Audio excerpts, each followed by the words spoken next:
Hello and welcome to our weekly dialogue with Helga Zepp-LaRouche. She's the founder and chairwoman of the Schiller Institute. Today is July 18th, 2024. I'm Harley Schlanger and I will be your host. You can send your questions and comments to Helga via email. Send them to questions@schillerinstitute.org or post them on the YouTube chat page. Now, Helga, this has been another highly eventful week and it's provoked questions on a number of issues. But I'd like to begin with your assessment of the danger which was magnified by the attempted assassination of Donald Trump on July 13th.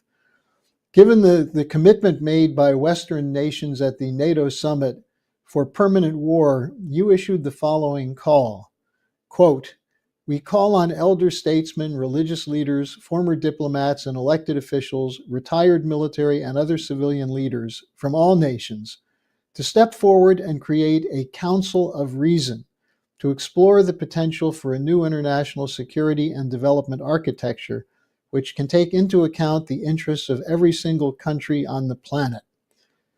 Now, the question is, how can such a council be organized and what would it do?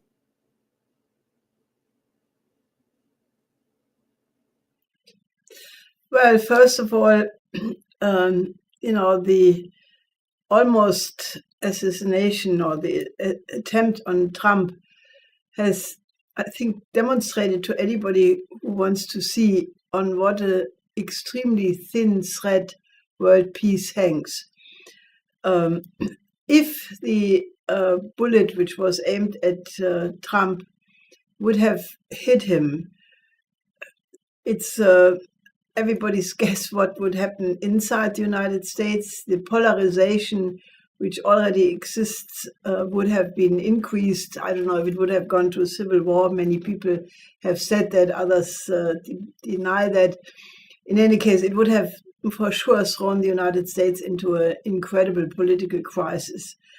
And strategically, given the fact that there are all signs that Trump would try to end the war in Ukraine, not only when he's re-elected president, but immediately after he won the election in November, that option would have been out. And at least, from the available candidates so far, which would have almost, written into stone the possibility of a third world war. Furthermore, if, and that's again debated among experts, if Trump would have not made that accidental gesture of his head by just moving it a little bit to the side, others say it was the bullet which was maybe distracted by the wind. I don't care about the details. I think this image about Trump, if he would not have moved his head, he could have been shot in the head and be dead, demonstrates on what an accidental, almost, 1 in a million chance this whole thing was hanging. And it demonstrates, and I said we should use this, people should imagine that is how far away we are from World War III. And if you look at that the present leadership of the Atlantic West has not in any way tried to find a road to peace. And that is why I thought that we have to have something different. We have to have a change in the debate. We have to have a discussion where elderly statesmen and the other kinds of categories which you just read, people from all nations should step forward and appeal to the world to go on the road of peace. And in my view, and I have said this already 2.5 years ago after this military operation in Ukraine started, because it was clear what the potential was. I said at that time already, and we have organized for that in the 2.5 years since, that in my view, given all the factors, NATO, the rise of China, the demonization of Russia, the many, many other things going on, that I think that the only way how you can have peace is to have, in the tradition of the Peace of Westphalia, a new security and development architecture which indeed takes into account the interest of every single country on the planet. Because whenever that principle was applied, like in the Peace of Westphalia, it led to peace. When you neglected that, like not taking into account the interest of everyone, it led to the next war. And the worst example of that is the Versailles Treaty, where both the interest of China was left out, the interest of Germany was left out, and therefore it was only the prelude to World War II. Now, given the fact that diplomacy right now is almost a forgotten word, the idea that you have to have negotiations to settle conflicts in the time of thermonuclear weapons is nowhere to be found, not in the mainstream politics, not in the mainstream media. And that is why I thought one should really try to appeal to those people who may be coming from an older generation who still have some memory of what the Second World War was, or who have served in functions, where they had to seriously confront what it means, to be at war, to send your children, your grandchildren to the front, have them die, because one very clearly has the feeling that the present cast of politicians in leading positions seem to have no such memory anymore. And that is why I issued this call. Now, I want to go through some of the questions on the Trump assassination attempt. Let me begin with the fact that there were three separate emails saying that many congressmen and commentators are pointing to the Secret Service, blaming it for incompetence and or complicity, and people asking for your comments on that. A podcaster, Jim Hogue, asked, how deep do you think this goes? Is it the deep state? And basically the question is, what is your assessment of who is behind the assassination attempt? Was it really a lone assassin? Well, there are so many signs about the security failure that is almost an understatement of the day. It's a security disaster. It's a catastrophe. Things like that should not have happened. We had discussions with many security experts, and I listened to some of the video podcasts made by some of the experts. And it is very clear, and I know it from my own knowledge about these matters, because I had a security problem for the better part of my life due to my marriage to Lyndon LaRouche. And it is very clear that first of all, there is no such there are now many stories of attempted cover-up, like that there was poor coordination between the Secret Service and the local police. That does not exist. It is a standard routine that once you have such a high security situation, the Secret Service takes over everything. They clearly did not do what is the first thing, namely to check out the parameters where the speaker would be appearing, if there were lines of access from higher buildings to the place where the speaker was. To secure those is the very, very first task, and that was obviously not done. Then the story that some of the people who were coming from the local departments were not there. What is this? It was supposed to be checked. You don't have an empty spot. Then this whole story about the police were told by several rally participants, there is a man who looks suspicious. Several minutes passed. There was no alarm. That was the first thing you do when there is a suspicious person. You pull the principal from the stage. All of these things were utterly neglected, and probably a lot more things.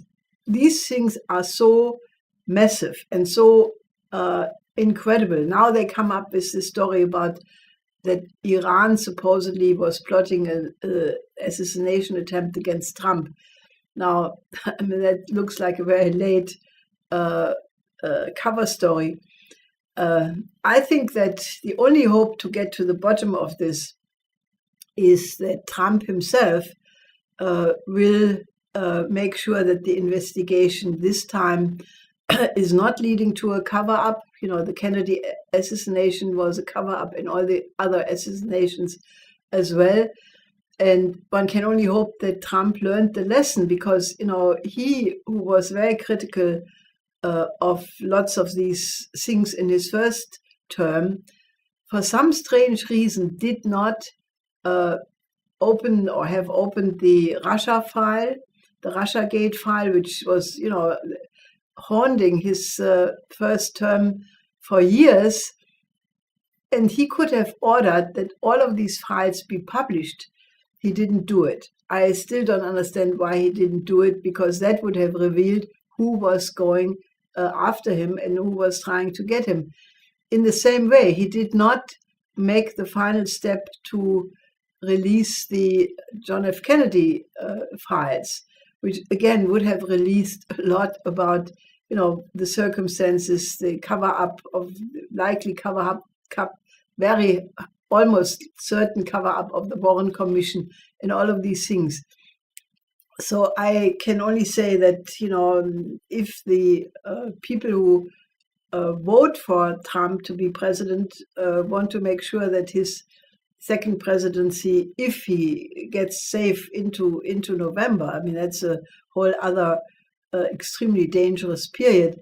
You know, they should make sure that this time these questions are answered in a satisfactory way. Now, there's one more question on the Trump situation, which is an interesting one. Is from another U.S. podcaster who wrote that he's suspicious that this occurred right after the NATO meeting, which had an unofficial mission of Trump-proofing NATO. And he writes, given what you've reported on NATO and Gladio, could NATO have been involved in the assassination attempt? Well, that question has been asked by many security experts because the Gladio operation for sure used very unholy networks left from the Second World War. They worked with the Gehlen operation in Germany. They used former Nazi networks. They used all kinds of things. So that is an established fact that has been written up in many very, very thoroughly researched books. Now, on later assassinations, you know, and we published, if you want to know more about that, we published several years ago already a special report on the International Assassination Bureau, where we investigated the not clarified assassinations in the United States: Kennedy, Robert Kennedy, Martin Luther King, Malcolm X, then the African leaders, Italy, Mattei, Moro, Aldo Moro, the 20 attempts on the life of Charles de Gaulle. In Germany, it was many outstanding leaders of science and industry: Buback, Ponto, Rohwedder, Herrhausen. All of these, you know, always were very, very targeted. This was always people who had a national significance. And, you know, I only want to mention the case of Alfred Herrhausen. He was the president or chairman of Deutsche Bank, and he was assassinated on November 30th, 1989, just 2 weeks or so, 3 weeks, 2 to 3 weeks after the fall of the Berlin Wall. And this was a complete shift, because he was somebody who was still in the tradition of industrial banking. He had made very important proposals for the development of Poland and other comic-conscious countries, which was very much in line to what Lyndon LaRouche at that time proposed. And he was for debt relief for the developing countries. So when he was shot, that meant a shift in policy, a signal. And Fletcher Prouty, who is a former Pentagon official who appeared in the film of Oliver Stone on the assassination of Kennedy as Mr. X, he gave us an interview at that time, and he said that the assassination of Herrhausen is as significant as for Germany in terms of a paradigm shift, as was the assassination of John F. Kennedy for the United States, leading to a complete paradigm, eliminating the unlimited optimism of John F. Kennedy by, telling people, well, we can shoot your president, we can even make the cover up, and you can't do anything about it. And it's these kinds of things which tend to induce serious paradigm shifts in the history of a nation. So in all of these cases, there was always the question raised, are these so-called terrorists like the RAF, Baader-Meinhof group, especially the third generation Baader-Meinhof group, there are many authors who said they are a phantom. They never existed. And the suspicion that this was really done with the help of secret services, maybe using even NATO structures in terms of hideouts and so forth. I mean, all of these things did happen, and I can only advise you, download or order the special report. We wrote about all of that, at least, while we obviously cannot provide the definite answers, because that would requiring opening the files, having congressional and other parliamentarian investigations. But we, for sure, have asked the right questions. Well, you're listening to Helga Zepp-LaRouche. She's the chairman and founder of the Schiller Institute. She's also presiding over the emergence of an international peace coalition. And I'll be right this time, Helga. It's meeting tomorrow again. So people should check on that and participate in that. Now, let's just shift a little bit to the crisis around President Biden. This is an email from someone who signed "Frustrated Former Democrat." And she writes, "I think Biden's removal or retirement is inevitable, but I see no alternative other than Robert F. Kennedy Jr., who is good except when it comes to Israel. Is there a chance, do you think, that he can be convinced to drop his embrace of radical settler Zionism?"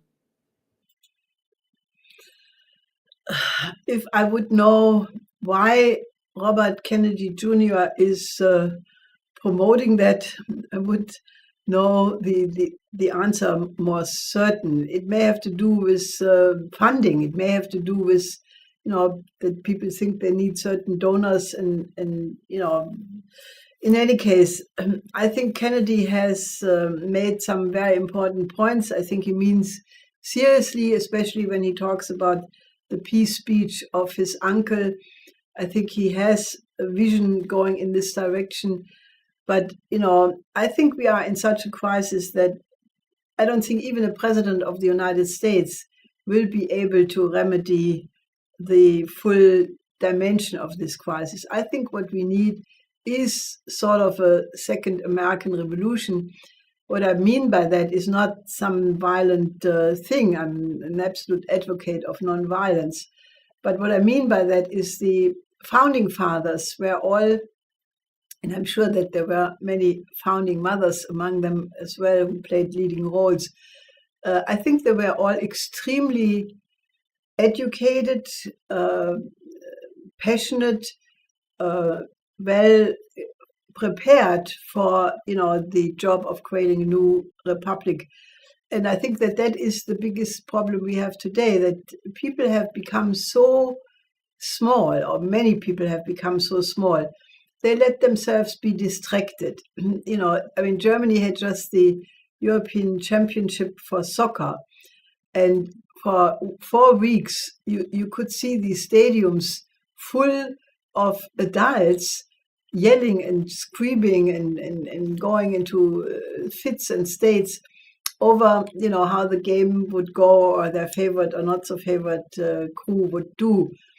If people could develop the same kind of emotion over those issues which really decide over the fate of humanity, or even the fate of the nation, or if we are getting out of the danger of World War III or not, we had no problem. But people allow themselves to be distracted by ever more banal entertainment, by vacation fantasies, by all kinds of distractions, allowing that the cultural level is going down and down and down. And therefore, when it comes to politics, they basically leave it to those people who are the present establishments, and they obviously are very much in the pocket of big money, of Wall Street, of the City of London, and other such institutions. So therefore, I think the answer to your question is maybe Kennedy does have that potential, but for sure not without an educated citizenship, because you need statesmen and women, state citizens who could judge, what is the job of the president and how would they do it better, or be a secretary of this ministry or that department. And then you could have a functioning republic. And I think that step has to be taken in any case. Now, speaking of elections, there was a supposed election today in the European Commission, European Parliament. Ursula von der Leyen was reelected as president of the European Commission, and her basic campaign was anti-Russia, anti-China, and now especially anti-Viktor Orban. So the question that came in earlier today is, what is so threatening about Viktor Orban, about what he's doing, that the European Union bureaucracy is moving to punish him and his country, Hungary? Well, I think Prime Minister Orban did something which any reasonable head of state would do in a position of government. He recognized how close we are to an escalation of the Ukraine crisis after all of these decisions have been taken. F-16 will be stationed in Ukraine this month. They may be there already, for all that matters. The permission by the Western heads of state and governments to allow the Ukrainians to use all weapons they receive deep into the territory of Russia. This is an escalation which can bring us to World War III in no time.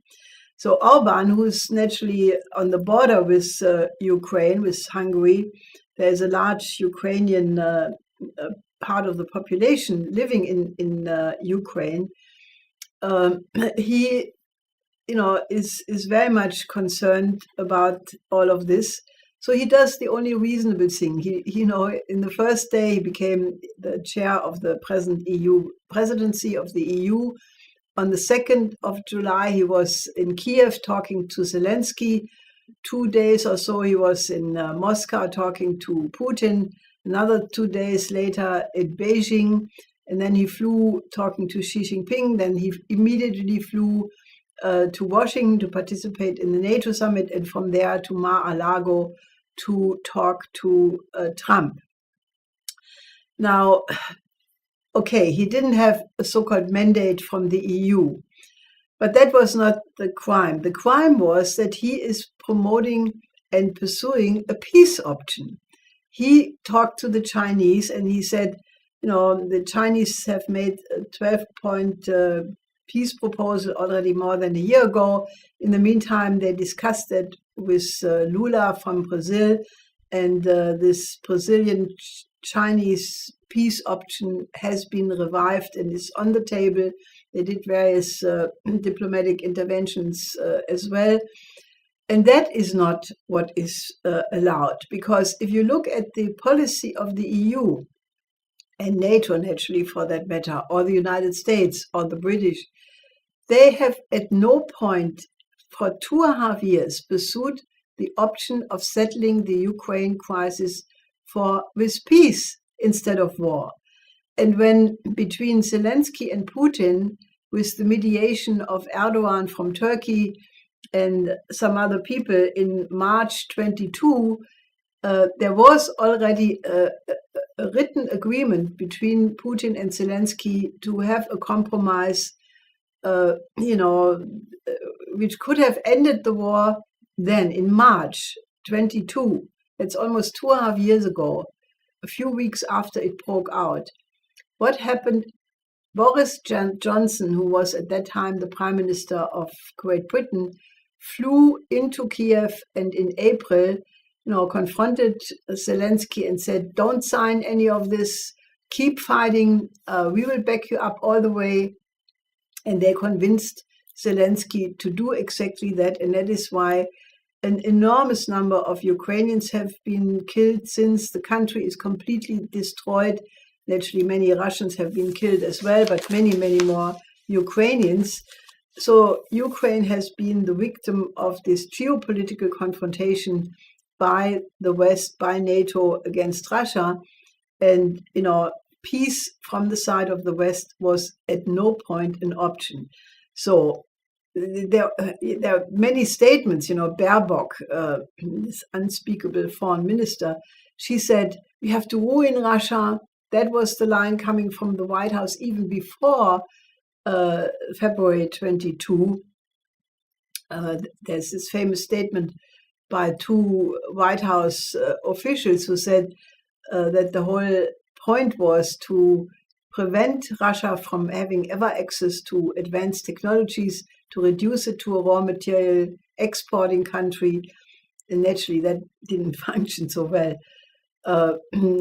Russia has now hypersonic missiles and other weapons which are superior to those of NATO. But so the idea was to ruin Russia, to crush Russia. And at no point did any of these leaders from the West pursue the possibility, the option of a negotiated settlement. Then now comes Orban and shows through his action that that is possible. Naturally, they freak out because now what is exposed in the most glaring way is that they are against peace. And I think that is noticed by the whole world, by the global South, by the vast majority of the people in the world. And, I can only say it's terrible that von der Leyen got re-elected because she's on a complete war path. She denounced Orban, saying that the only thing he did was to pursue appeasement. That's not true. Orban is pursuing the option to prevent World War III by a diplomatic solution. So I think this forebodes very badly for the EU. And I can only say there are many people who support Orban. The Slovakian Prime Minister Fico said, if his health would have permitted, and remember, he had an assassination attempt himself, of which he said that it was a photocopy of what happened to Trump. He was on these infamous lists of the CCD and Molfa and Mirotvoritz and whatnot from things which are all financed by the West. And Fico said if his health would have permitted, he would have accompanied Orban on his trips. Orban also got support from Vučić, from Serbia, from Kovačić, from Georgia, and many other leaders and naturally people in the world. But what we are seeing right now is an absolute war path, and there are some factions in Europe right now who are absolutely mad because they're not thinking. They don't think that the Europe would be the first victim if it comes to this war, which will be a global war. I don't think it will be only Europe, but Europe will be destroyed. So these people are not clear in their mind anymore. That's a mild way of putting it. Well, and von der Leyen's main base of support, what she had to do to win, was appeal to the two parties in the European Union that had the biggest defeat in the parliamentary elections, the Liberals and the Greens. So it doesn't look like it's a particularly stable coalition. Now, Helga, we have two more questions that take up some of the matters involving China.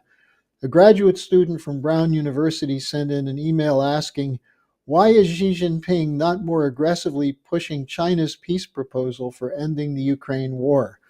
Is China backing away due to threats of sanctions and trade war? I don't know if that characterization is is what I would support.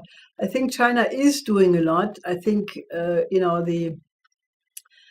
the problem is that China, in order to be an honest broker, is trying very hard to not take any side. And if you want to win over those people who are right now, on this absolute insane path to World War III, I think China is trying to somehow, have a balanced view, and the fact that they are supporting, and they have stated that very clearly, they fully support the Orban initiative. I don't know if they could do more. I don't think it's the question that they are facing economic difficulties. As a matter of fact, I think that the certain problems they have in the real estate sector and so forth, they're really not that systemic. I think China has done an enormous job in maintaining a steady growth rate, by continuously investing in innovation, of making a continuous innovation the basis of the economy. And I think that the fact that now the global South can act the way they do in trying to build a new economic system with the BRICS Plus. We will have the BRICS annual summit in October in Russia, where I'm pretty sure that despite they have slowed down the pace a little bit, and I think that's not a bad thing, because if you try to unite different economic systems in countries who all have a different level of development, some are more rural, others are more industrialized, other ones have lots of raw materials, others none. Again, other ones are small, others are big.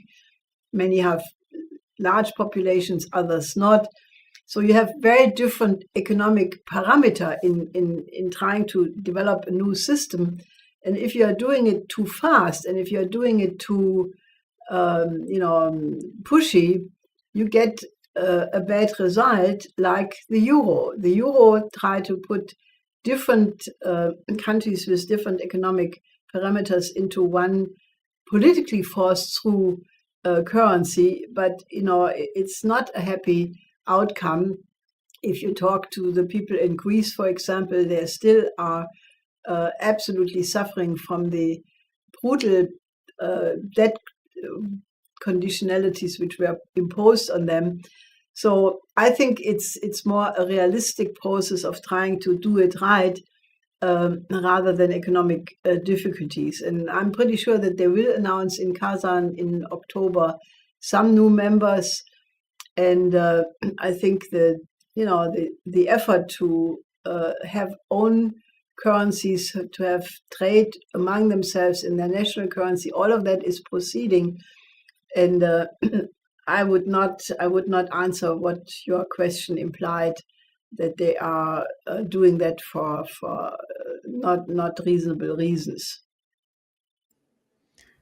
Well, we've run out of questions, Helga. Tomorrow you'll be presiding over another International Peace Coalition meeting. Do you want to just say something about that briefly before we leave? Yes, a topic for sure will be this new call I issued for calling on elder statesmen and other officials, former military, former medical people, former scientists, to step forward and represent a council of reason. I think this is very important, because still we have a situation where you have many peace organizations all over the world. Many of them have absolutely no knowledge about each other, or have no contact with each other, or are just isolated.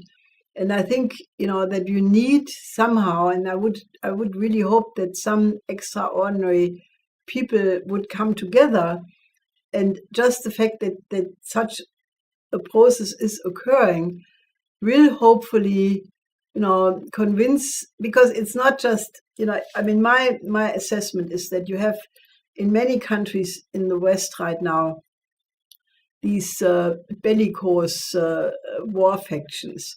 Some of them are hopeless. I think they will just go to the bitter end of World War III, no matter what happens to the human species. But that is not everything. You also have people who say, yeah, maybe I don't totally agree with this, but I have to toe the line, because if I now oppose it, I will lose my seat in the parliament. I will not be put up for election anymore. So I go along to get along. And that attitude of being opportunist and go along to get along, this is the most despicable of all, because my late husband, LaRouche, always blasted such a mindset, because it's what in the Bible is called the lukewarms, the lukewarm ones, those who are not totally, bad, but they're also not having the courage to be good. So, and then you have a lot of people who are completely ignorant and just don't have any inkling how close we are to World War III. So I hope that with such an idea of a council of reason, where, hopefully people from all over the world will step forward and say, we are the intellectually most advanced species on the planet, and probably in the universe, because we have not met anybody else from another star who would step in and help us out.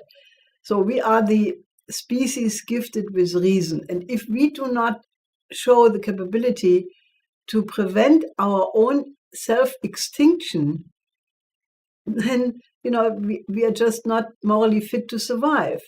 So since this is a very serious matter, I would really hope that this is, successful. And I appeal to all of you, help us find such individuals. If you are one yourself, contact us, step forward. If you are somebody who has an idea who could be in such a council of reason, tell us about it, and let's work to find and contact these people. So that whole thing will for sure be a topic of discussion. Tomorrow, naturally, there will be a discussion about the implication of the assassination attempt against Trump, where we stand strategically, the fact that now Scholz, I have to watch my language, he accepted that the United States made the decision to station long-range missiles in Germany, which have a range much longer than even the Taurus. These weapons can reach far beyond Moscow. And Scholz just said the United States made that decision, and he agrees with it. Where is sovereignty? Where is the self-interest of the German people? When a similar thing existed in the beginning of the 80s with the middle-range missiles, the Pershing II and the SS-20, there were hundreds of thousands of people in the street. Everybody knew we were just minutes away from World War III. So that will be a topic of discussion. And naturally, the escalating situation in Southwest Asia, the horrible ongoing catastrophe and genocide in Gaza, that will be for sure discussed, and therefore the need to push the OASIS plan all the more, and the need to have a new security and development architecture for the whole world. So that is very interesting, and if you want to know what the top experts of the world are saying, or some of them, that you should join tomorrow. And that's an opportunity to participate in building this whole new architecture that's essential. So Helga, thanks for joining us today. And I hope people take your appeal to join again tomorrow to hear the discussion and participate. So with that, I'll see you next week. Well, till tomorrow or next week.